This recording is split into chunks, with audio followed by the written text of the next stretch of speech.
gabi ninyong tanan. Daghang salamat nga ni kamo karon kagabi na nga tambong sa akong birthday.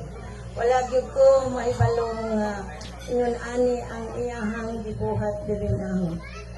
O ginaot pa unta nga tagaan ko sa ahong kabasko ug kapiskay. Ug labi na sad ang ahong sinaligan Ginoong Hesukristo. Divine mercy. O sa tanan-tanan ahong mga diputo, di kaluyan ko tingali ko. Kay ako, daghan ang ahong kaagian sa una. Karon wala ko magdamha nga ingon ani ang ahong anak karon. Daghang salamat.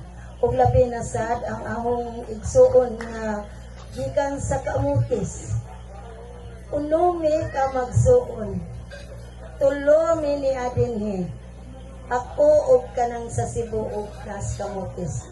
Ang tulo tuasad sa gawas.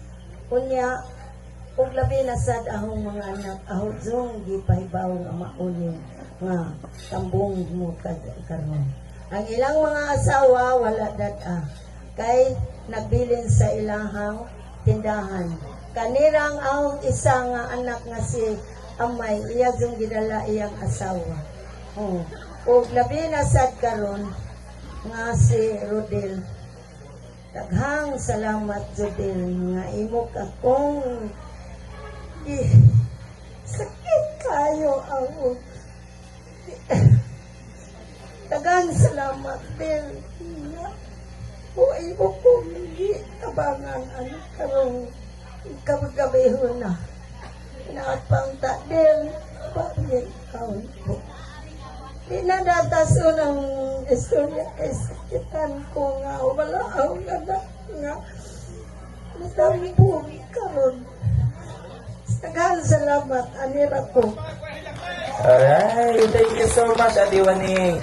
So gasagol no mixed emotion gyud no kay nakita gyud Ate Waning nga daghang mga tao gawa sa iyang pamilya sa iyang mga anak.